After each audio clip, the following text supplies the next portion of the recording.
Let us continue solving sample paper with section B. First question. When limestone is heated, it gives X and carbon dioxide.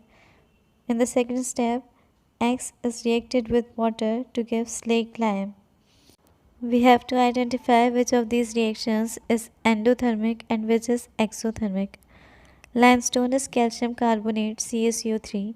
In the first step, calcium carbonate is heated to give X and carbon dioxide.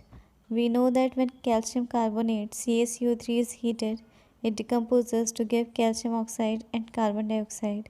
It is a decomposition reaction in which calcium carbonate on heating breaks down into two simpler substances, calcium oxide and carbon dioxide.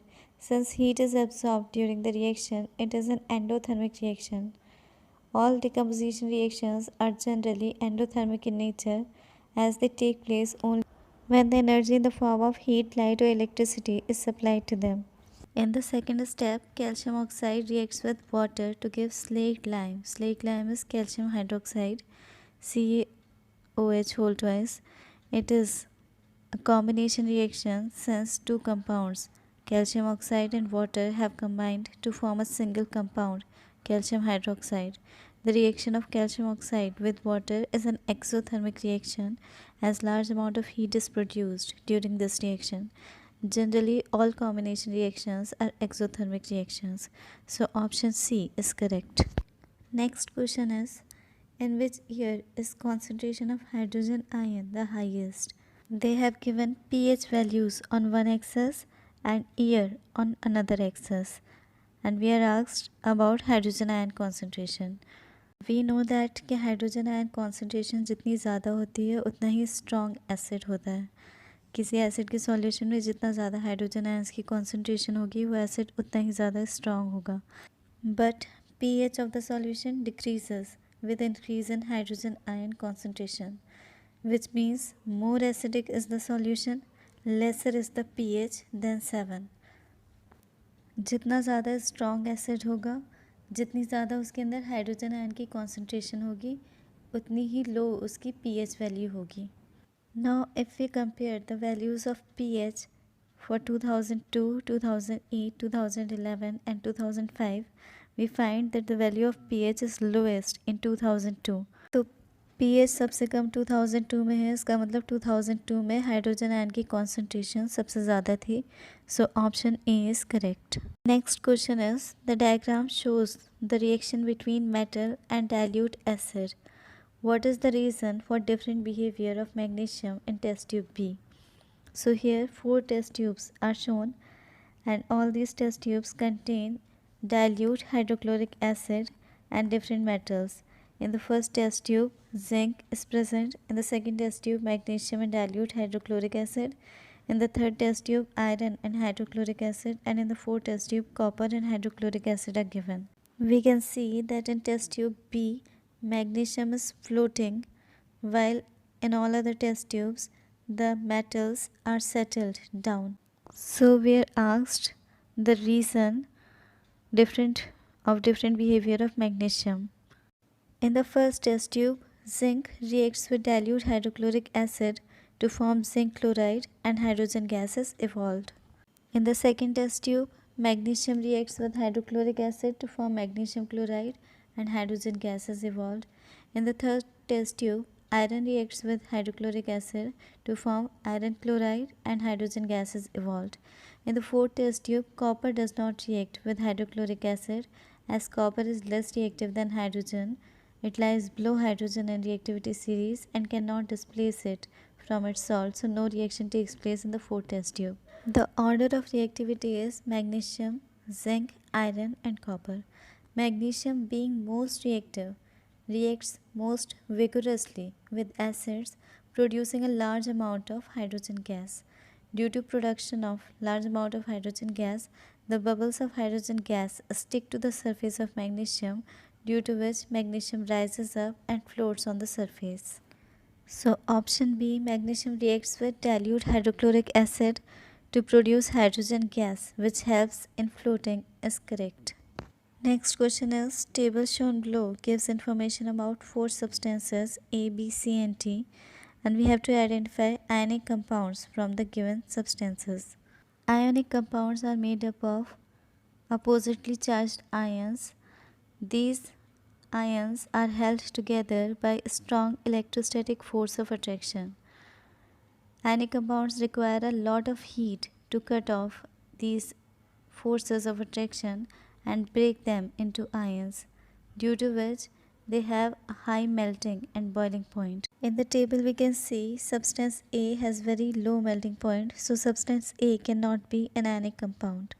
In the solid state, ionic compounds do not conduct electricity because the oppositely charged ions are held together by strong electrostatic forces of attraction and are not free to move. But when they are dissolved in water, ionic compounds dissociate to produce free ions in the solution. Similarly, on melting, the ionic compound splits to produce free ions in the melt. As ions can conduct electricity, therefore ionic compounds conduct electricity in the aqueous solution or in the molten state. Table we can see that substance B and substance C are good electrical conductors in liquid or aqueous state.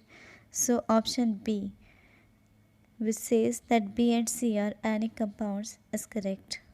When I observed that the stain of curry on a white shirt becomes reddish brown when soap is scrubbed on it, but it turns yellow again when the shirt is washed with plenty of water, what might be the reason for his observation?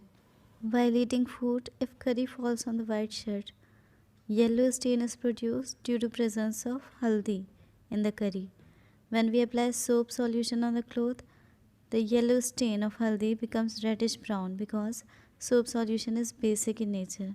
Turmeric is a natural indicator. Its color changes from yellow to brown in basic substances. On washing with excess of water, it turns yellow again because soap is washed away. Option B is correct. Soap is basic in nature and turmeric is a natural indicator which gives reddish tinge in bases. In which of the following setups would the bulb glow? In the first setup, solution of dilute hydrochloric acid is taken. We know that acids in aqueous solution furnish hydrogen ions and anions. So here hydrogen ion and chloride ions are furnished by dilute HCl. These ions conduct electricity and the bulb glows. In the second setup, we have sugar solution.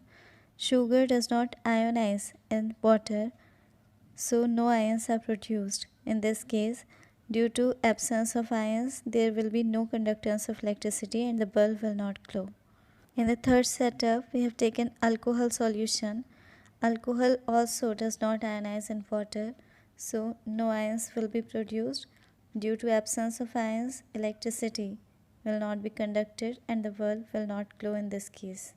In the fourth setup, lime water or calcium hydroxide is taken. Calcium hydroxide is a base. It ionizes in water to produce calcium ions and hydroxide ions. These ions will conduct electricity and the bulb glows. So option B, which says first and fourth setup would conduct electricity, is correct. Now these questions consist of two statements, assertion and reason, and we have to answer the question selecting the appropriate option which is given. First assertion is fresh milk in which baking soda is added takes a longer time to set as curd. Baking soda is sodium hydrogen carbonate NaSCO3. It is a base. Fresh milk contains lactic acid and is acidic in nature. When the milk sets to curd, it becomes more acidic. The presence of alkali, baking soda, does not allow it to become more acidic easily because it neutralizes the effect of acid. Hence, it will take a long time to set as curd. So here assertion is correct. Now let's look at the reason. The reason given is baking soda decreases the pH value of fresh milk to below 6. Baking soda is a base and we know that base has a pH value greater than 7. So base will increase and not decrease pH value of milk. So this reason is wrong. So option C, assertion is true but reason is false, is correct. Next question is, decomposition of vegetable matter into compost is an endothermic reaction. We have studied that decomposition reactions involve breakdown of single compound into two or more simpler substances when energy in the form of heat, electricity or light is supplied. Since decomposition reactions involve absorption of energy, so these are endothermic reactions. But all decomposition reactions are not endothermic in nature. Exception is decomposition of vegetable matter into compost. When vegetable matter decomposes into compost, a large amount of heat is produced.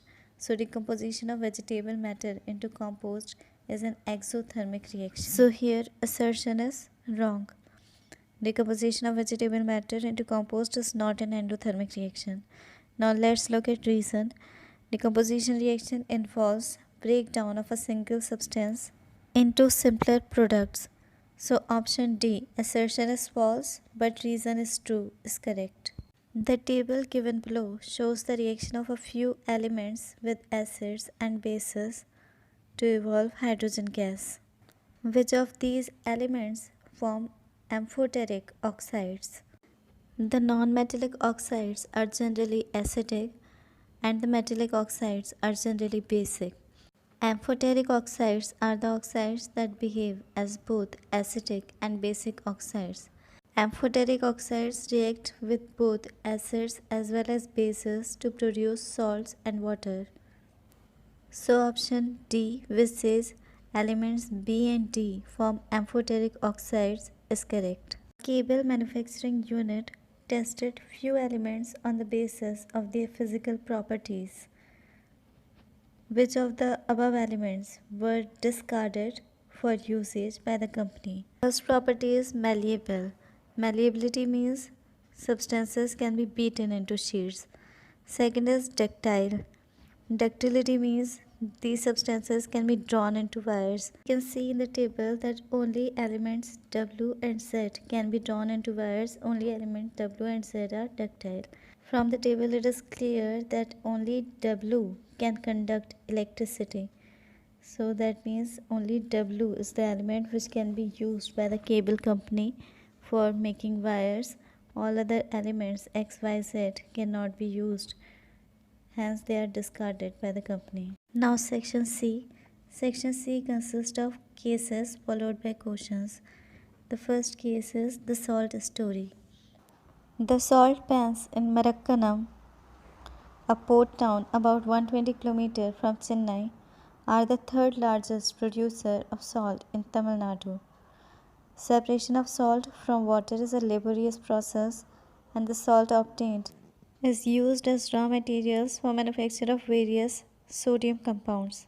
One such compound is sodium hydrogen carbonate, used in baking as an antacid and in soda acid fire extinguisher.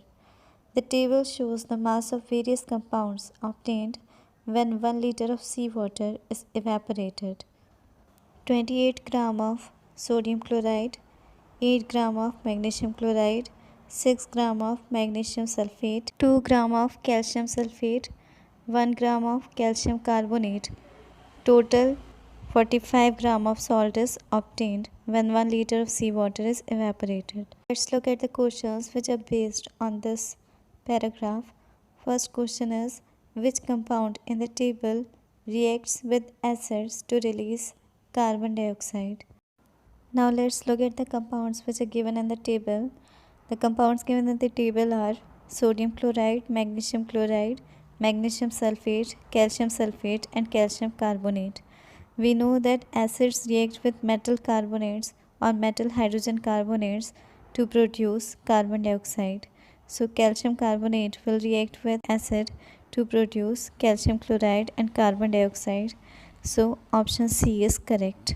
Next question is, how many grams of magnesium sulfate are present in 135 gram of solid left by evaporation of seawater? The question it is given that 6 gram of magnesium sulfate is present in 45 gram of solid left by evaporation of seawater.